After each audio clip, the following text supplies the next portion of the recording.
Bismillahirrahmanirrahim. Assalamualaikum warahmatullahi wabarakatuh. Selamat pagi anak-anakku semuanya. Semoga selalu dalam keadaan sehat-sehat semuanya. Oke, atas keterbatasan kita untuk bertatap muka secara langsung, untuk itu di sini saya akan menerangkan tentang pelajaran teknologi jaringan berbasis luas atau WAN di sini, yang materinya tentang jaringan atau network untuk kelas 11 TKJ. Oke, langsung saja. Yang pertama, kita harus paham dulu apa itu jaringan atau network. Jaringan di sini adalah suatu mekanisme yang memungkinkan berbagai komputer terhubung dan para penggunanya dapat berkomunikasi dan share resource satu sama lainnya.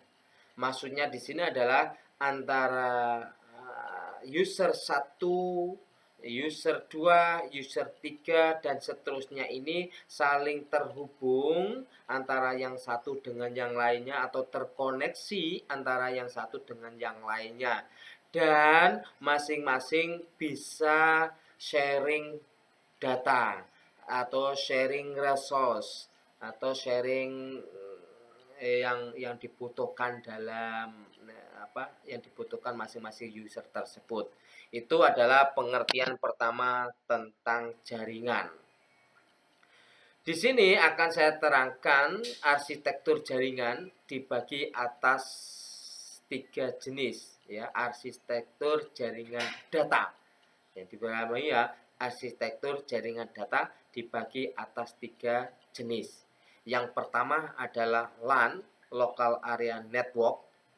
Maksudnya di sini adalah jaringan ini beroperasi dalam area yang jaraknya terbatas, kurang dari 10 km. Alat yang digunakan adalah switch dan hub. Ini jenis jaringan yang menggunakan jaringan LAN. Yang kedua adalah WAN, Wide Area Network. Jaringan ini beroperasi dalam area yang lebih luas lagi.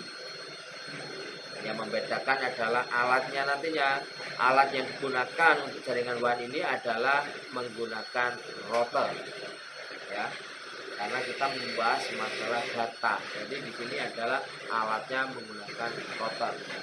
Kemudian jenis jaringan yang ketiga adalah MAN, Metropolitan Area Network.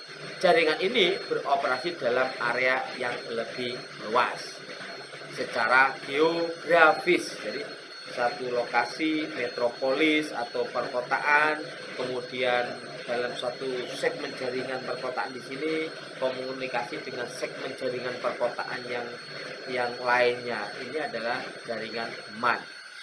Alat yang membedakan di sini adalah yang digunakan adalah menggunakan router dan gateway. Ini ya, untuk arsitektur jaringan. Dalam jaringan ini kita harus memahami apa itu protokol. Pertama, kita harus paham dulu protokol di sini sebagai penerjemah untuk proses komunikasi di antara entiti pada sistem yang berbeda. Jadi di sini dia sebagai penerjemah atau translasi dari format yang satu dengan format yang lainnya. Ini atau proses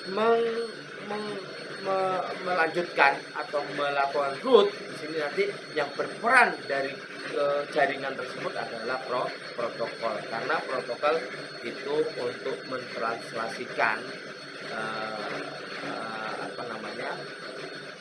entiti yang berbeda atau node yang berbeda. Selanjutnya tentang elemen kunci untuk sebuah protokol adalah sebagai berikut. Elemen kunci yang pertama adalah sintak. Sintak maksudnya di sini adalah meliputi segala sesuatu yang berkaitan dengan format data dan level-level sinyal. Jadi sintak di sini adalah format data. Jadi format data yang satu dengan format data yang lainnya ini harus terintegrasi. Nah, bagaimana bisa terintegrasi format ini? Itu yang berperan di sini adalah protokol karena dia sebagai penerjemah. Elemen kunci yang kedua adalah semantik. Meliputi informasi kontrol untuk koordinasi dan pengendalian kesalahan. Di sini informasi kontrol untuk koordinasi dan pengendalian kesalahan. Di dalam protokol itu setiap kesalahan terjadi dalam baik itu proses penerjemahan, transfer data, dan lain sebagainya, itu ada informasi sehingga kesalahan itu dapat diperbaiki secara cepat dan tepat. Ini ya elemen kuncinya. Kemudian yang ketiga adalah timing, meliputi kesesuaian urutan dan kecepatan. Kesesuaian urutan dan kecepatan. Jadi urutan-urutan ini kalau misalnya paket datanya ini satu urutan satu, kembalinya pasti satu. Misalnya satu kirim kembali 5 ya berarti berantakan. Kecepatannya transfernya berapa Mbps per secondnya itu berapa MB, ini dilakukan oleh protokol. Selanjutnya tentang arsitektur protokol yang standar, itu dibagi atas dua, ada model TCP/IP dan model UDP atau UDP. Model TCP/IP merupakan yang membutuhkan proses ACK atau acknowledgement atau tanda terima untuk melanjutkan proses request dalam komunikasi komputer. Jadi di waktu node 1 komunikasi dengan node yang kedua, dia mengirimkan data atau klien 1, klien 2, dia mengirimkan data. Selama tidak adanya acknowledgement dari penerima, maka data yang kedua atau paket yang kedua tidak akan pernah dilakukan pengiriman. Nah, ini adalah model TCP/IP.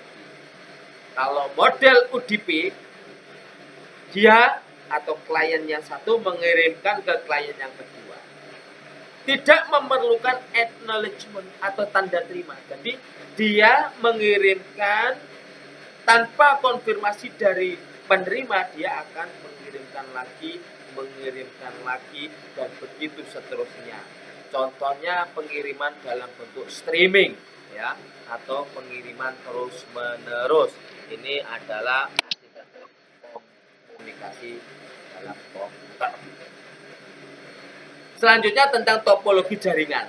Topologi jaringan adalah hal yang menjelaskan hubungan geometris antara unsur-unsur dalam penyusunan jaringan, yaitu node, link, dan station.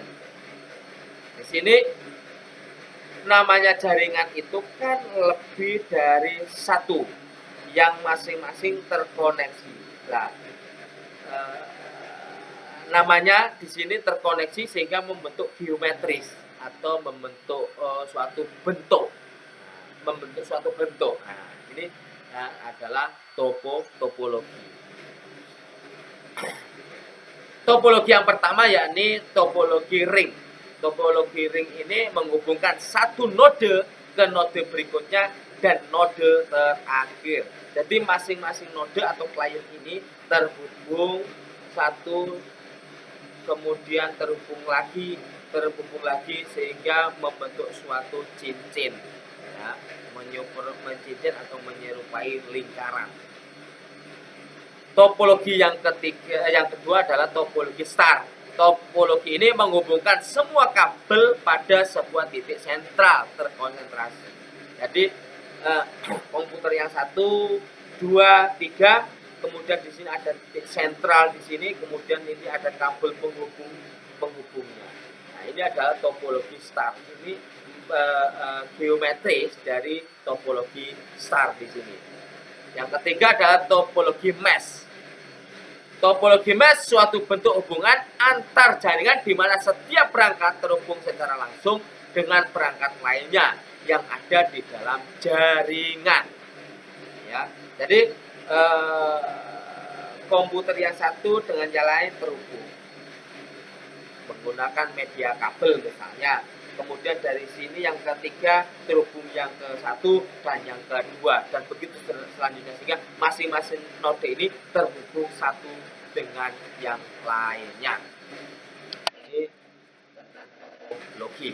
Contoh gambar seperti ini untuk topologi jaringan atau bentuk geometris daripada topologi bus seperti ini. Kemudian ring topologi berbentuk seperti cincin atau lingkaran. Star topologi yang saya terangkan tadi, nah itu membentuk seperti bintang. Kemudian extended star topologi ini yang tidak saya terangkan karena kita berhubungan dengan data cukup topologi ring, star, dan topologi mesh di sini. Tuh. Oke. Pemilihan topologi. Faktor-faktor yang perlu mendapatkan pertimbangan untuk kita memilih kira-kira bentuk yang cocok yang kita terapkan di suatu perusahaan atau suatu instansi itu yang mana. Itu harus mempertimbangkan yang pertama itu adalah mempertimbangkan biaya. Jadi sistem apa yang paling efisien yang dibutuhkan organisasi. Jadi biaya itu sangat rentan. Jadi ini adalah pertimbangan pertama kalau kita menentukannya. Kalau bagus pastinya semuanya akan bagus, tapi biaya di sini juga perlu dipertimbangkan. Yang kedua, kecepatan. Sejauh mana kecepatan yang dibutuhkan oleh sistem. Ini juga kalau biayanya itu mahal, otomatis akses untuk bandwidth-nya lebih cepat. Ini adalah pertimbangan. Maaf. Yang ketiga, lingkungan. Misalnya listriknya. Adakah faktor lingkungan yang berpengaruh? Di sini listriknya itu apakah sering down atau sering ada rusak, ini harus dipertimbangkan juga. Karena apa? Dalam jaringan itu untuk dari komponen elektronik sangat rentan sekali jika listriknya itu tidak stabil. Maksudnya rentan itu tidak rentan kerusakan. Pertimbangan selanjutnya tentang ukuran scalabilitasnya. Berapa besar ukuran jaringan? Apakah jaringan memerlukan file server atau sejumlah server khusus? Jadi dilihat jaringan tersebut ukurannya apakah besar, ada berapa klien yang terhubung. Ini nanti kira-kira cukup ini alat yang dibutuhkan. Nah, ini sebagai pertimbangan. Yang terakhir adalah konektivitas. Apakah pemakai yang lain perlu mengakses jaringan dari berbagai lokasi? Jadi konektivitas yang lain bisa koneksi yang luar atau segmen yang lain terkoneksi ini sehingga jaringan tersebut fight atau lebih bagus. Ini adalah pertimbangan kalau kita melakukan setup atau membangun suatu jaringan. Jenis konektivitas jaringan WAN. Jenis konektivitas dalam WAN itu ada 3. Yang pertama adalah leased line, biasanya disebut sebagai koneksi point to point atau dedicated connection. Jadi point to point itu dari satu user dengan user yang lain, point to point secara langsung. Ini adalah konektivitas dalam WAN. Kemudian yang kedua adalah circuit switching. Circuit switching adalah panggilan telepon menggunakan dial-up modem atau ISDN dan biasa digunakan untuk pengiriman data pada bandwidth yang kecil. Kalau bandwidth yang kecil itu bisa dilakukan atau konektivitasnya bisa menggunakan circuit switching. Komunikasi lewat telepon, lewat suara saja itu sudah cukup. Layanannya ISDN yang nantinya dikoneksikan dengan PSTN juga. Ya, ini circuit switching itu layanan atau konektivitas dengan kabel telepon. Nah, ini garis bawahi kabel telepon. Yang ketiga adalah packet switching. Ini adalah metode switching WAN untuk berbagi bandwidth. Jadi paket-paket ini bisa kita melakukan share, tapi kan suatu jaringan yang bisa kita yang salah satunya bisa dilakukan share atau berbagi bandwidth. Di sini itu konektivitasnya jenisnya adalah paket switching. Jadi berbagi. Leased line, point to point, berarti komputer satu dengan yang lainnya dengan menggunakan kabel di sini, leased line. Kemudian circuit switching, komunikasinya menggunakan apa? Ini pakai layanan telepon. Kemudian paket switching, dia berbagi untuk datanya di sini. Komponen jaringan WAN ini terdiri dari beberapa komponen. Yang pertama adalah router, adalah penyaringan atau filter lalu lintas data. Penyaringan dilakukan dengan menggunakan routing protokol tertentu.